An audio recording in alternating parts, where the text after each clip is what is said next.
जय हिंद साथियों। आशा करता हूँ कि आप सभी बहुत ही मस्त और ज़बरदस्त होंगे। दोस्तों, आज हम पिछली क्लास की तरह आज भी 100 क्वेश्चनों का हम फुल एनालिसिस करेंगे, बिल्कुल ही नए प्रैक्टिस सेट के साथ। आप किसी दिन हम चाहते हैं कि रुक्मिणी का चला देते हैं, किसी दिन प्रभात प्रकाशन का या प्रभात प्रकाशन का, या किसी दिन हम चक्षु प्रकाशन का भी हम चलाने का प्रयास करते हैं, जो कि एग्ज़ाम के पॉइंट ऑफ व्यू से बात करते हैं बहुत ही महत्वपूर्ण हो सकते हैं। यानी कि हर एक विद्यार्थी की हम बात करें तो स्टूडेंट को जो है बदल बदल के सेट भी पढ़ना चाहिए, क्योंकि वह जो है क्वेश्चंस का लेवल क्या रहता है हर एक प्रकाशन में है, किस प्रकार के यानी किस टाइप के क्वेश्चंस रहते हैं, वो सारे के सारे एग्ज़ाम के पॉइंट ऑफ व्यू से बहुत ही महत्वपूर्ण हो सकते हैं। तो चलिए हम बात कर लेते हैं। क्वेश्चंस को बदल बदल के पढ़ना बहुत ही ज़रूरी होता है और आपको जो है अलग अलग सेट पढ़ना चाहिए, और लूसेंट जो है बेसिक्स यानी कि शुरू से अंत तक उसका रिवाइज भी करना चाहिए। एग्ज़ाम के लिए आपको पीटी से लेके मेंस तक बहुत ही अच्छी रणनीति आपके लिए बन सकती है।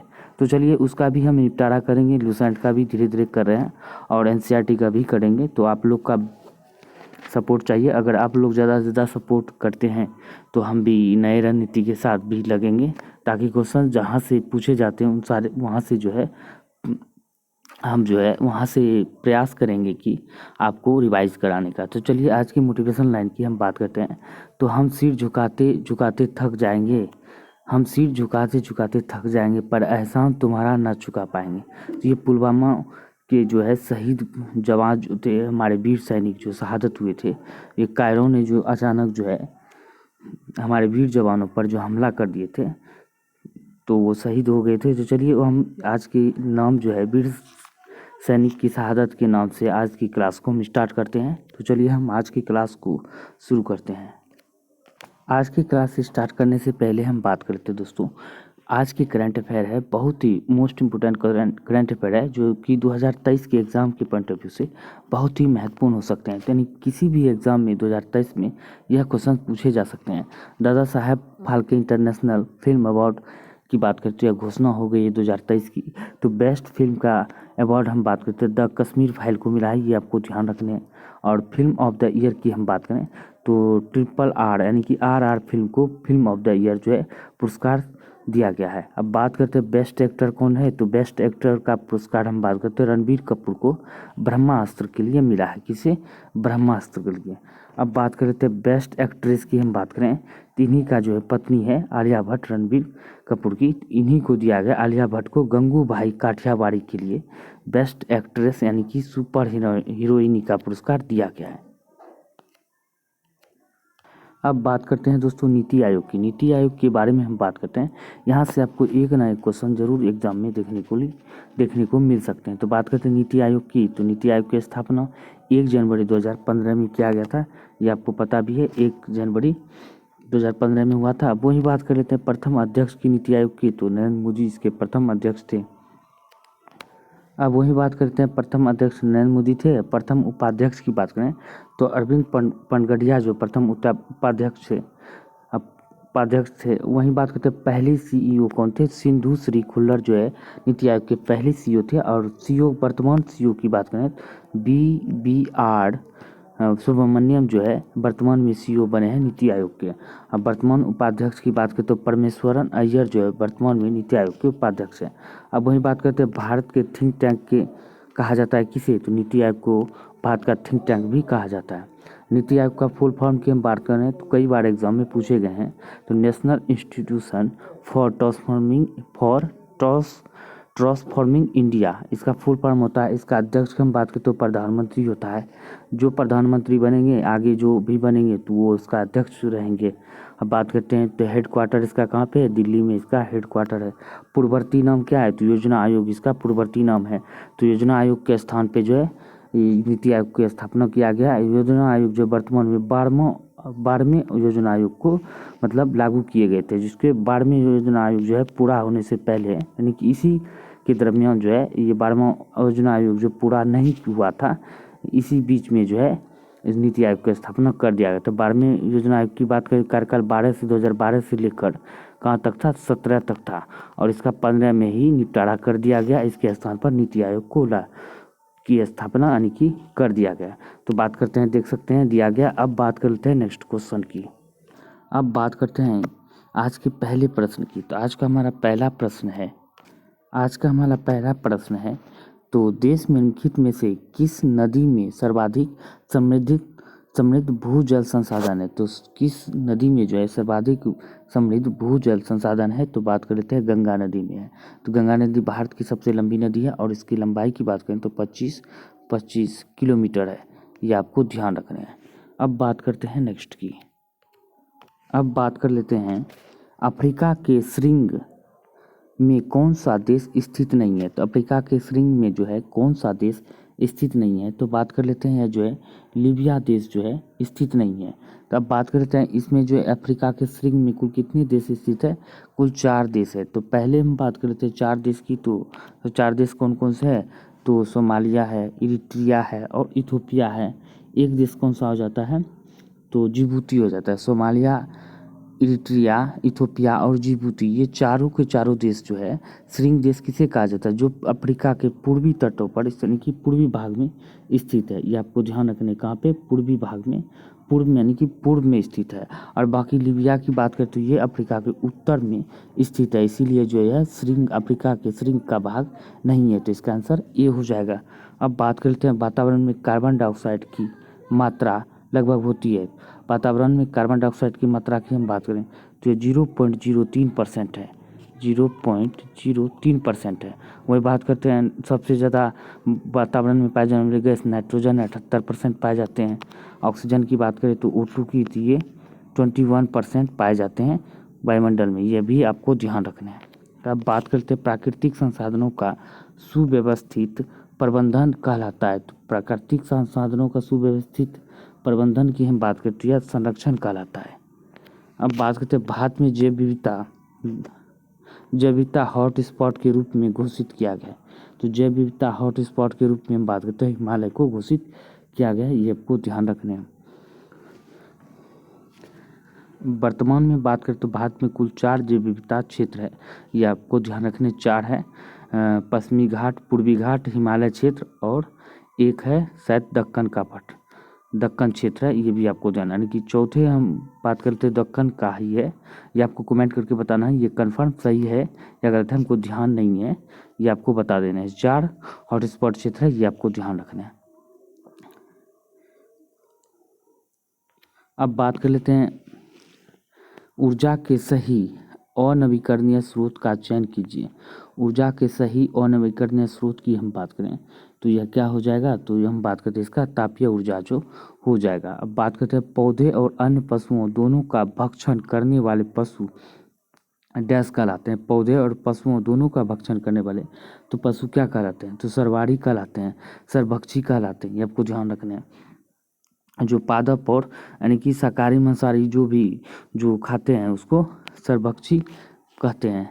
अब बात करते हैं सूचना का अधिकार अधिनियम वर्ष डैश में लागू हुआ। तो अधिनियम वर्ष जो हम बात करते हैं कब लागू हुआ? तो 2005 में लागू हुआ था।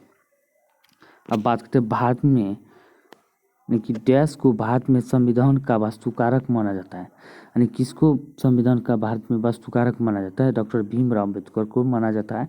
इसे ही संविधान का जनक भी कहा जाता है। और बात करते हैं यह पहले कानून मंत्री भी इन्हें बनाया गया था। ये आपको ध्यान रखना, भारत के पहले कानून मंत्री भी डॉक्टर भीमराव अम्बेडकर थे। अब बात करते हैं निम्नलिखित में से कौन सी भाषा सरकार के द्वारा शास्त्रीय भाषा घोषित की गई है? तो शास्त्रीय भाषा घोषित की गई है तो कौन सी भाषा को? तो किसको? तो कन्नड़ को घोषित किया गया है। तो बात कर लेते हैं कन्नड़ को जब घोषित किया गया तो वर्तमान में कुल कितनी शास्त्रीय भाषा है? 6 है। ये आपको ध्यान रखना है। शास्त्रीय नीति कितनी है? 8 है। ये आपको ध्यान रखना है। अब बात करते हैं आवर्त सारणी के 5वें अंतराल और दूसरे ए समूह में किस तत्व को रखा गया है? तो 5वें अंतराल और दूसरे ए के समूह के तत्व में किसे रखा गया है? तो यह बात कर लेते हैं डी यानी कि स्ट्रोंशियम, जिसका परमाणु संख्या 38 होता है। ये आपको ध्यान रखना है। बाकी सभी का परमाणु संख्या सही दिया गया है। सीसा का परमाणु संख्या 82, टेलीयूरियम का बात करते हैं 52 है और बेरियम की बात करते 56 है। ये आपको ध्यान रखना है। अब बात करते हैं गोवा का क्षेत्रीय संगीत कौन सा है? तो गोवा का क्षेत्रीय संगीत की हम बात करें तो मांडो जो है गोवा का क्षेत्रीय संगीत है। मस्तिष्क का कौन सा भाग मानव शरीर के आसन और संतुलन को बनाए रखता है? तो कौन बनाए रखता है? सेरेबेलम, यानी सेरेबेलम, इस यहाँ पे जो है से होना चाहिए। सेरेबेलम जो है मस्तिष्क के आसन और संतुलन को बनाए रखने में बनाए रखता है, ये आपको ध्यान रखना है। अब बात करते हैं किस पीएच मान पर दांत सड़ने लगते हैं, यानी कि सड़ने या कहें तो या टूटने या झड़ने लगते हैं। जब जो है पीएच मान 5.5 से अगर कम हो जाएगा तो आपके दांतों का जो है क्षरण होने लगता है, वह झड़ने लगता है, ये आपको ध्यान रखना है। अब बात करते हैं आर्थिक गतिविधियों के आधार पर भारतीय अर्थव्यवस्था में कितने क्षेत्र हैं? तो आर्थिक गतिविधियों के आधार पर भारतीय अर्थव्यवस्था में कुल 3 क्षेत्र है, ये आपको ध्यान रखना है। अब बात करते हैं निम्नलिखित में से कौन सा एक मीठी महक वाला पदार्थ है? मीठी महक वाला पदार्थ की हम बात करते हैं, इनमें से कौन सा है? तो एस्टर है। वारामिहिर ने निम्नलिखित में से कौन सी पुस्तक लिखी है? तो वारामिहिर की हम बात करते हैं बृहद संहिता जो है पुस्तक लिखी गई है वारामिहिर के द्वारा। पहले आधुनिक ओलंपिक खेल निम्नलिखित में से किस शहर में आयोजित किए गए थे? तो हम बात करते हैं किस शहर में आयोजित किए गए थे? एथेंस में। एथेंस यानी कि यूनान में 776 ईस्वी में जो है आयोजित किए गए थे, ये आपको ध्यान रखना है पहली बार। अब बात कर लेते हैं लगभग 280 साल में फ्रांसीसी शासन के बाद 1954 में से कौन सा भारत का एक केंद्र शासित प्रदेश बन गया? तो पहले फ्रांसीसियों के कब्जा में थे, यानी कि आपको कभी पूछ सकते हैं तो पांडिचेरी किसके अधीन थे? तो फ्रांसीसियों के अधीन थे। 280 साल के बाद फ्रांसीसियों ने 1900 यानी कि फ्रांसीसी शासन के बाद 1954 में से भारत का एक संघ शासित क्षेत्र घोषित किया है। पांडिचेरी एकमात्र ऐसा राज्य है जिसका जिला जो है एक दूसरे से सटा हुआ नहीं है, यानी कि अलग अलग है, क्योंकि यह जो है 3 राज्यों में फैला हुआ है। तो बात करते हैं कहाँ पे है? माहे जो है, माहे कहाँ पे है? माहे केरल में है। येनम और पुदुचेरी की बात करें, येनम जो है ये आंध्र प्रदेश में है। येनम आपको याद रख सकते हैं, येनम जिला आंध्र प्रदेश में है, और पुदुचेरी और कराईकल जो है तमिलनाडु में, ये आपको ध्यान रखना है। तो ये भी क्वेश्चन यहाँ से पूछ ले जाते हैं, ऐसा कौन सा जिला है, भारत का कौन सा राज्य है जो कि पूर्वी घाट और पश्चिमी घाट दोनों में फैला हुआ है? तो ये आपको कमेंट पुदुचेरी बताना है। ऐसा एकमात्र भारतीय राज्य जिसका जिला एक दूसरे से सटा नहीं है तो पुदुचेरी है, ये क्वेश्चन आपको ध्यान रखना है। अब बात कर लेते हैं संविधान के अनुच्छेद 274 के अनुसार कराधान को प्रभावित करने वाले विधेयकों के लिए किसकी पूर्व सिफारिश की आवश्यकता है? तो किसकी पूर्व सिफारिश की आवश्यकता होती है? तो यानी कि राष्ट्रपति की आवश्यकता होती है। अब बात करते हैं निम्नलिखित में से कौन सी नदी कृष्णा की सहायक नदी नहीं है? तो कृष्णा की सहायक नदी नहीं है, तो बात कर लेते हैं यह जो है बेतवा जो है कृष्णा की सहायक नदी है, वे नहीं है। वेन्ना, भीमा और कोयना, ये तीनों की तीनों जो है कृष्णा की सहायक नदी है, बेतवा नहीं है, ये आपको ध्यान रखना है। अब बात करते हैं फ्लेमिंग के बाएं हाथ के नियम में कौन सी उंगली वर्तमान की दिशा दिखाती है, यानी कि बल की दिशा को दिखाती है? तो यह जो हम बात करते हैं अंगूठा जो है बल की दिशा यानी कि वर्तमान की दिशा को दर्शाती है। अब बात करते हैं सिंहगढ़ के किले की मुगलों से रक्षा करते हुए निम्नलिखित में से किस मराठा शासक को अपने प्राण गंवाने पड़े? तो किस मराठा शासक को जो अपने प्राण को गंवाने पड़े थे किले की रक्षा करते हुए, सिंहगढ़ के किले के? तो तानाजी मालुसरे को जो है अपने प्राण को गंवाने पड़े थे। अब बात करते हैं जयपुर में स्थित हवा महल का निर्माण किसने करवाया था? तो यह हम बात कर लेते हैं जयपुर में स्थित हवा महल के निर्माण सवाई प्रताप जय सिंह के द्वारा करवाया गया था। भारतीय संविधान की किस अनुसूची में पंचायती राज संस्थाओं का प्रावधान है? तो अनुसूची की बात करें तो 11वीं, भाग कहे तो 9 और आर्टिकल पूछे तो कितना हो जाएगा? 40, ये आपको ध्यान रखना है।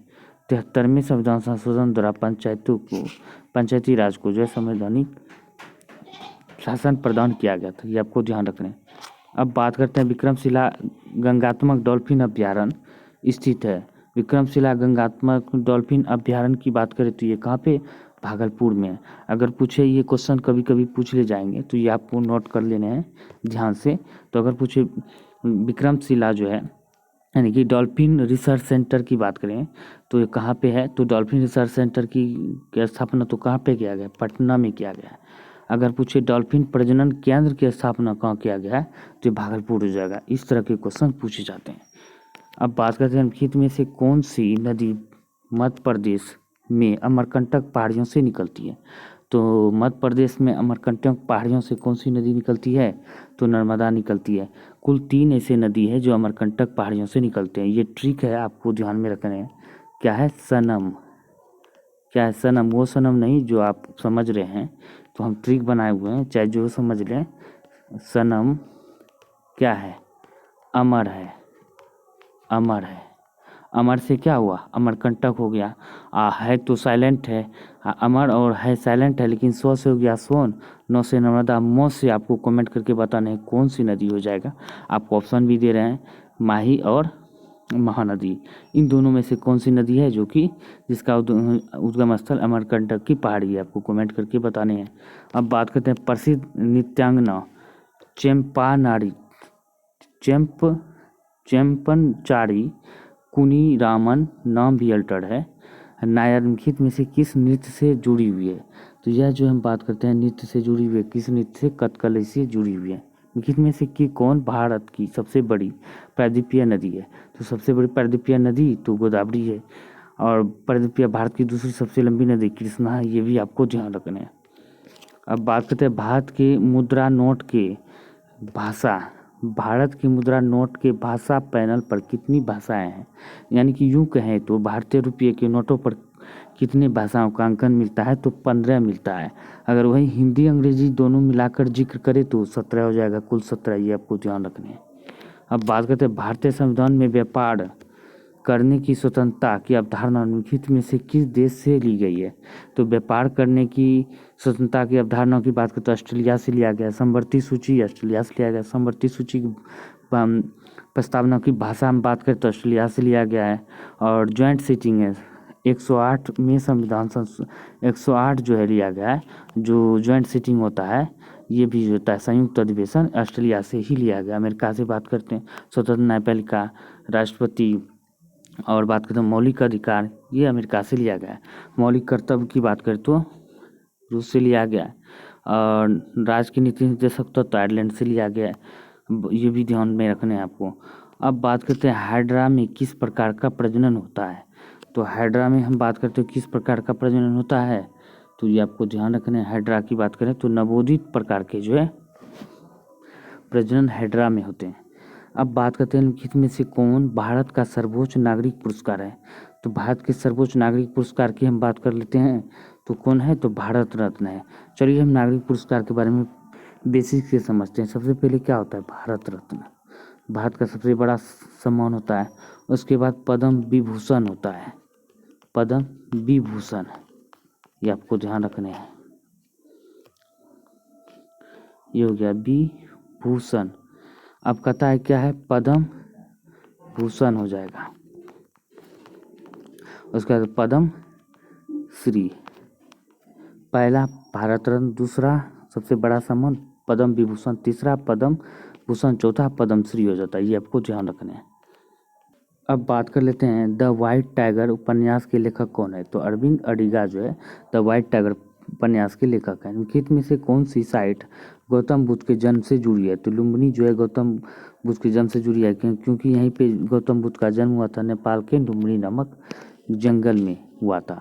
सार्क की पहली बैठक कहाँ हुई थी। सार्क की पहली बैठक बात करें तो कहाँ, बांग्लादेश के ढाका में हुआ था। और सार्क में कुल कितने 8 मेंबर है, ये आपको ध्यान रखने हैं। अब बात कर लेते हैं नेक्स्ट की, संयुक्त राष्ट्र का मुख्यालय कहाँ स्थित है। संयुक्त राष्ट्र की मुख्यालय की हम बात करें तो ये कहाँ पे स्थित है, तो इसका न्यूयॉर्क में इसका जो है मुख्यालय है। वर्ष का सबसे लंबा दिन कौन सा होता है, तो 21 जून जो है सबसे लंबा दिन होता है। इसी दिन इसलिए जो है योग दिवस के रूप में भी मनाया जाता है। जिस दिन सबसे लंबा दिन होता है उसी दिन योग दिवस के रूप में मनाया जाता है। कब से मनाया जाता है योग दिवस, 2015 से मनाया जाता है, ये आपको ध्यान रखना है। अब ये आपको बताने हैं जो 23 में जो होगा योग दिवस कौन से क्रम का होगा, 2023 में जो होगा किस क्रम का होगा, ये आपको बताने हैं कमेंट करके। अब बात करते हैं 16 अगस्त 1946 को प्रत्यक्ष कार्रवाई दिवस मनाया गया था। तो किसके द्वारा, मुस्लिम लीग के द्वारा मनाया गया था। भारत पाकिस्तान के बीच ताशकंद समझौता कब हुआ था। तो ताशकंद समझौता की हम बात करें तो यह 1966 में हुआ था। श्रमिक दिवस यानी कि मजदूर दिवस की बात होती है 1 मई को मनाया जाता है।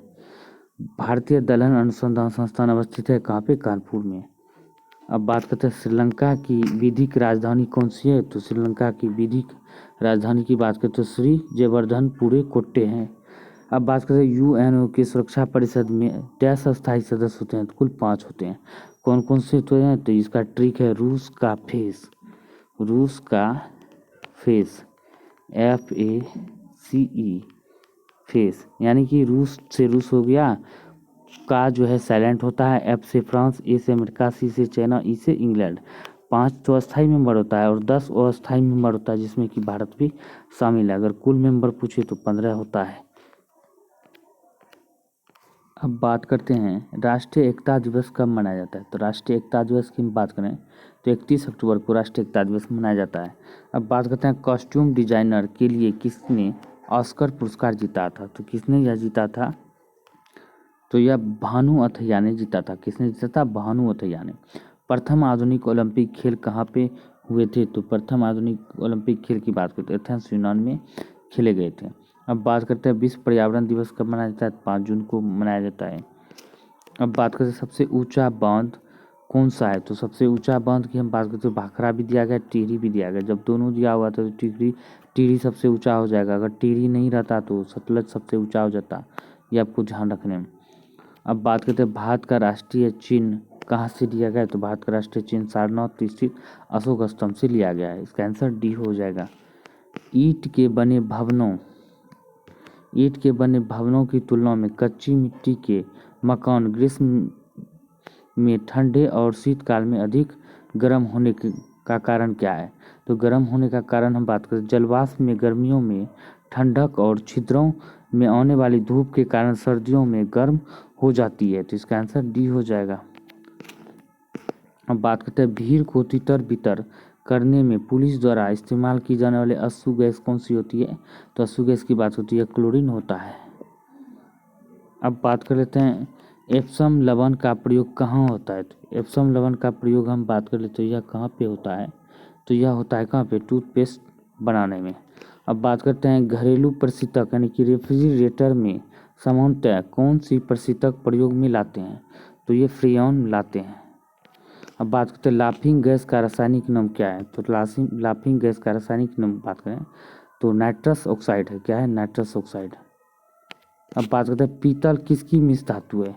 तो पीतल मिश्र धातु किसकी है? तो ये आपको ध्यान रखना है। पीतल जो मिश्र धातु है यानी कि इसका ट्रिक होता है पिताजी यानी कि पी से होगा पीतल, पी से हो गया पीतल, ता से हो गया तंबा, जी से हो गया जिंक, यानी कि तंबा और जस्ता जो है पीतल का मिश्र धातु है।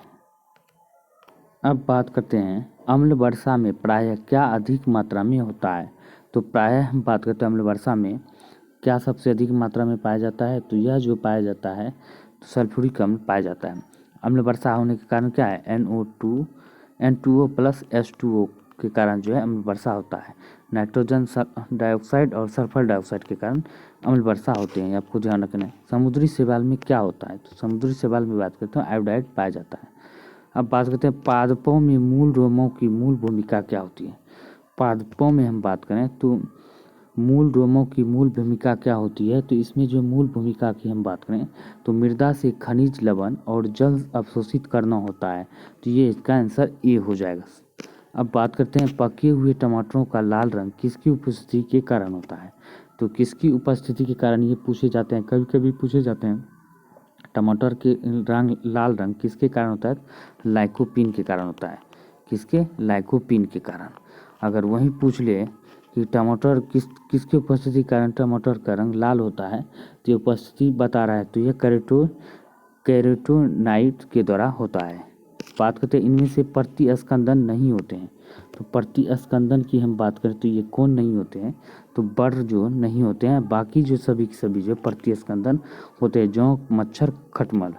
बात करते हैं पराबैंगनी किरण यानी कि यूवी अल्ट्रावायलेट से क्षति पादपों की रक्षा करने वाला वर्णक होता है। अल्ट्रावायलेट जो है किरणों से जो रक्षा करने वाला होता है, क्या होता है? तो यह हो जाता है फाइकोसाइनिन जो है। पराबैंगनी क्षति से पादपों की रक्षा करने वाला वर्णक होता है फाइकोसाइनिन। अब बात करते हैं नर पुष्प और स्त्री पुष्प दोनों को जन्म देने वाला पादप कहलाता है। तो दोनों को जन्म देने वाला पादप की हम बात करें तो उभयलिंगाश्री कहलाता है। अब बात करते हैं प्रकाश संश्लेषण के लिए इसकी ज़रूरत होती है। तो प्रकाश संश्लेषण के लिए धूप, जल, पर्णहरित जिसे क्लोरोफिल कहते हैं, यानी कि सभी की ज़रूरत होती है। यानी कि इसका आंसर कभी कभी जो है ऐसे बहुत स्टूडेंट होते हैं तो ऑप्शन को ढूंढते हैं सभी किस में होता है। अगर सभी हो जाए तो अंटेकड़ी पंचे 150, यानी कि सब अंदाज से ही और सभी लगा देते हैं। संजोग बस सही हो जाते हैं, अगर नहीं है तो गलत हो जाता है। लगभग जो इसका जो है डी, इस तरह के क्वेश्चन में डी ही सही होते हैं। तो इसका जय माता दी, डी सारे के सारे सही है। अब बात करते हैं चाय की पत्ती में सबसे अधिक महत्वपूर्ण उद्दीपक होते हैं। तो चाय की पत्ती में सबसे महत्वपूर्ण उद्दीपक की हम बात करें तो क्या होती है, तो ये कैफीन होती है। अगर क्वेश्चन इस तरह पूछ लिए जाते हैं कभी कभी कि चाय की पत्तियों में क्या पाए जाते हैं, तो चाय की पत्तियों में क्या पाए जाते हैं, तो चाय की पत्तियों में थीन पाया जाता है। और कॉफ़ी में, यानी कि ये कभी कभी पूछ लिए जाते हैं, इस तरह के क्वेश्चन पूछे जाते हैं, कॉफ़ी में क्या पाया जाता है, कॉफ़ी में कैफीन पाए जाते हैं और चाय में थीन पाया जाता है। ये आपको ध्यान रखना है। कैफीन भी पाया जाता है चाय में लेकिन कम मात्रा में, लेकिन सबसे अधिक मात्रा में थीन पाया जाता है। इस तरह के क्वेश्चन अगर पूछे तो चाय की पत्ती के अधिक महत्वपूर्ण उद्दीपक पूछे तो अब तो कैफीन हो जाएगा। अगर वही पूछे चाय की पत्तियों में क्या पाया जाता है, थीन हो जाएगा। ये आपको ध्यान रखना है, कॉफ़ी में कैफीन। अब बात कर लेते हैं अंतर्राष्ट्रीय तारीख रेखा कौन सी है, यानी कि अंतर्राष्ट्रीय तिथि रेखा की हम बात करें तो 180 डिग्री देशांतर जो है अंतर्राष्ट्रीय तिथि रेखा कहलाती है। किसके गुरुत्वाकर्षण के कारण ज्वारभाटा आता है, तो ज्वारभाटा की हम बात करते हैं किसके गुरुत्वाकर्षण के कारण होता है, पृथ्वी पर सूर्य और चंद्रमा के कारण होता है। अब वही बात करते हैं तुल्यकालिक उपग्रह पृथ्वी के इर्द गिर्द घूमते हैं तो किस दिशा में, तो पश्चिम से पूर्व की ओर घूमते हैं। इसका आंसर बी हो जाएगा।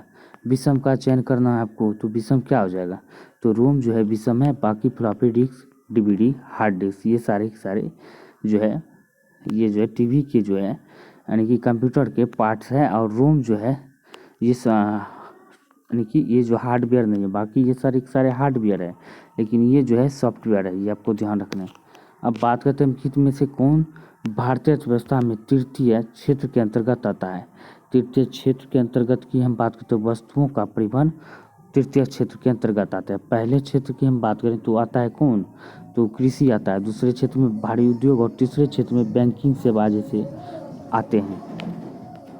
अब बात करते हैं ये क्वेश्चन और पूछे जाते हैं कि भारतीय अर्थव्यवस्था में सबसे बड़ा योगदान किस क्षेत्र का होता है, तीसरा क्षेत्र का सबसे बड़ा योगदान होता है। ये भी ध्यान रखना। अब बात करते हैं भारतीय अर्थव्यवस्था यानी कि भारतीय आर्थिक समीक्षा डैश प्रकाशित करता है। तो भारत की आर्थिक समीक्षा की बात करें तो यह जो है वित्त मंत्रालय के द्वारा प्रकाशित किया जाता है। अब बात करते हैं किस आर्थिक प्रणाली में सरकार यह निर्णय लेती है कि समाज की आवश्यकताओं के अनुसार भिन्न वस्तुओं का उत्पादन किया जाए। तो भिन्न वस्तुओं का उत्पादन किया जाए, समाजवादी जो है आर्थिक समाजवादी प्रणाली में सरकार जो है यह निर्णय लेती है। अब बात करते हैं 1 रुपये के नोट पर किसके हस्ताक्षर होते हैं। तो 1 रुपये के नोट पर जो भारत के वित्त सचिव का हस्ताक्षर होते हैं और इससे बड़े जितने भी नोट होते हैं वह आरबीआई के गवर्नर का हस्ताक्षर होते हैं। अब वही बात कर लेते हैं किस पंचवर्षीय योजनाओं ने मानव विकास को सभी विकासों के प्रयासों का मूल बताया था। तो ये 8वीं पंचवर्षीय योजना में बताया था। अब बात करते हैं सेनाओं द्वारा प्रशासन तथा न्यायपालिका को अपने नियंत्रण में लेने के बाद लागू कायदे कानून को डैश कहते हैं। तो लागू कायदे कानून को हम बात करें तो मार्शल लॉ कहते हैं। अब बात करते हैं राष्ट्रीय समुद्री विरासत परिसर कहाँ निर्माणाधीन है। तो राष्ट्रीय समुद्री विरासत परिसर कहाँ निर्माणाधीन है, तो ये लोथल में निर्माणाधीन है। अब बात कर लेते हैं सृजन पोर्टल किस मंत्रालय से संबंधित है। सृजन पोर्टल की हम बात करें तो यह किस मंत्रालय से संबंधित है, रक्षा मंत्रालय से संबंधित है। अब बात करते हैं दक्षिण बिहार की नदी पुनपुन का उद्गम स्थल है। तो पुनपुन का उद्गम स्थल की बात करें तो पलामू की चोराहा पहाड़ी है, पलामू की चोराहा पहाड़ी। अब बात करते हैं निम्नलिखित में से किस शहर का यातायात पुलिस ने हाल ही में 3D ट्रैफिक सिग्नल का अनावरण किया है। तो 3D जो है ट्रैफिक सिग्नल का अनावरण किया है, तो यह मोहाली के यातायात पुलिस के द्वारा किया गया है, ट्रैफिक पुलिस के द्वारा। भक्ति आंदोलन को उत्तर भारत में लाने का श्रेय इनमें से किसे जाता है? तो उत्तर भारत में लाने का श्रेय रामानंद को जाता है। 1917 में चंपारण सत्याग्रह किस राज्य में प्रारंभ किया गया था? तो ये बिहार में प्रारंभ किया गया था। और बात करते हैं, पहले पूछे तो पहला सत्याग्रह का प्रयोग महात्मा गांधी ने साउथ अफ्रीका में किया था, और भारत में पहला बिहार के चंपारण में किया गया था। तेज हवा में कपड़े सूखते हैं, तेज हवा में कपड़े जो है जल्दी सूख जाते हैं। अब बात करते हैं, जब एक छड़ चुंबक को दो बराबर भागों में बांटा जाता है तो प्रत्येक टुकड़े की ध्रुव शक्ति प्रत्येक टुकड़े की ध्रुव शक्ति समान होगी। अब बात करते हैं, एंजाइम किस प्रकार की अभिक्रिया को उत्प्रेरित करते हैं? तो एंजाइम जो है किस प्रकार की अभिक्रिया को उत्प्रेरित करते हैं? तो यह दोनों करते हैं, अपचयन और उपचयन दोनों को। बात करते हैं, भीमा बांध वन्य जीव अभयारण्य बिहार के किस जिले में स्थित है? जो बिहार के मुंगेर जिले में स्थित है। अब बात करते हैं, शेर खां बिहार के किस शासक का संरक्षण नियुक्त हुआ था? तो जलाल खां का संरक्षण जो है नियुक्त हुआ था। अब बात करते हैं, बिहार में तुर्क सत्ता का संस्थापक कौन था? बिहार में तुर्क सत्ता का संस्थापक की हम बात करें तो इब्ने बख्तियार खिलजी था। इसका आंसर बी हो जाएगा। अब बात करते हैं, मानसून प्रत्यावर्तन के समय बिहार के मैदानी भाग में किस हवा का प्रभाव रहता है? तो बिहार के मैदानी भागों में ठंडी पछुआ और उत्तरी हवा का प्रभाव रहता है।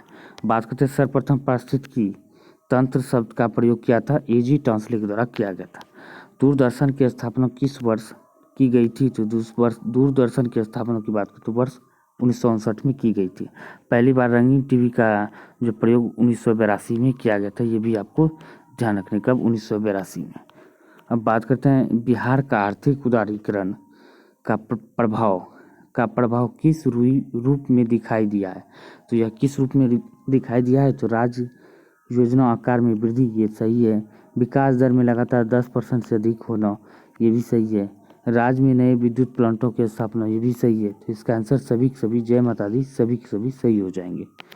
अब बात करते हैं, गरीबी उन्मूलन के लिए सरकारी स्तर पर कार्यों को बढ़ावा दिया गया। तो कार्यों को बढ़ावा दिया गया, रोजगार सृजन तथा रोजगार गारंटी, ये भी सही है। आवास योजना, आय समर्थन कार्यक्रम, ये भी सही है। बुनियादी ढांचा निर्माण, शिक्षा सुविधा का विस्तार, ये भी सही है। इसका भी जय माता दी, सभी के सभी सही हो जाएंगे। अब बात करते हैं, भारत के विकास राज्य में सर्वाधिक विशेष आर्थिक क्षेत्र स्थित है। तो सर्वाधिक विशेष आर्थिक क्षेत्र जो है तमिलनाडु में स्थित है। तमिलनाडु में सर्वाधिक जो है रामसर साइटें भी 14 कुल है, जो कि तमिलनाडु में है। भारत में सबसे अधिक, भारत में कुल रामसर साइट 75 है, ये भी आपको ध्यान रखने हैं। निम्नलिखित में से कौन किसी लोकतांत्रिक देश की सबसे महत्वपूर्ण राजनीतिक संस्था है? तो ये प्रधानमंत्री है। हाल ही में ब्रिटेन में भारतीय मूल के किस व्यक्ति को गृह सचिव नियुक्त किया है? तो गृह सचिव की हम बात करें तो स्वेला ब्रेबर मैन को नियुक्त किया है, और ब्रिटेन के पीएम भारतीय मूल के ऋषि सुनक बने हैं हाल ही में, आपको ध्यान रखने हैं। हाल ही में दिल्ली के राष्ट्रपति का नया नाम हो गया है। तो क्या नया नाम हो गया है? तो इसका नाम जो हम बात करते हैं, कर्तव्य पथ नया नाम हो गया है। अब बात करते हैं, हाल ही में इंडिया गेट पर नेताजी सुभाष चंद्र बोस की कितनी ऊंची प्रतिमा का अनावरण किया गया है? तो यह 28 फीट ऊंची प्रतिमा का अनावरण किया गया है। अब बात कर लेते हैं, हाल ही में छत्तीसगढ़ का 29वां जिला किसे बनाया गया? तो हाल ही में छत्तीसगढ़ का 29वां जिला की हम बात करें तो यह जो है बनाया गया किसे? मोहला मानपुर अम्बागढ़ चौकी को बनाया गया है। अब बात करते हैं, हाल ही में पुधुमई पेन योजना किस राज्य ने शुरू किया है? तो यह जो हम बात करते हैं, किस राज्य ने शुरू किया है? तो यह जो है तमिलनाडु के द्वारा शुरू किया गया। किसके द्वारा? तमिलनाडु के द्वारा। हाल ही में कनाडा में भारत के उच्चायुक्त किसे नियुक्त किया गया है? तो कनाडा में भारत के उच्चायुक्त को नियुक्त किया गया है संजय वर्मा को नियुक्त किया गया है। दोस्तों उम्मीद करता हूँ कि यह वीडियो आपके लिए बहुत ही यानी कि काफ़ी हेल्पफुल रहा होगा। तो वीडियो को ज़्यादा से ज़्यादा दोस्तों के साथ शेयर करें, लाइक करें, कमेंट करें। अगर कोई सुझाव देना हो तो वीडियो के नीचे कमेंट करके सुझाव ज़रूर दें। अब बात करते हैं इसके PDF अपलोड करना चाहते हैं तो PDF भी वीडियो के नीचे टेलीग्राम का लिंक दिया गया है, तो यहाँ से जाकर टेलीग्राम ज्वाइन करके PDF डाउनलोड कर सकते हैं। इसके अलावा आपको और कई सारी जानकारी आपको वहाँ पे देखने को मिल सकते हैं। तो दोस्तों मिलते हैं अगले वीडियो में, तब तक के लिए जय हिंद, जय भारत।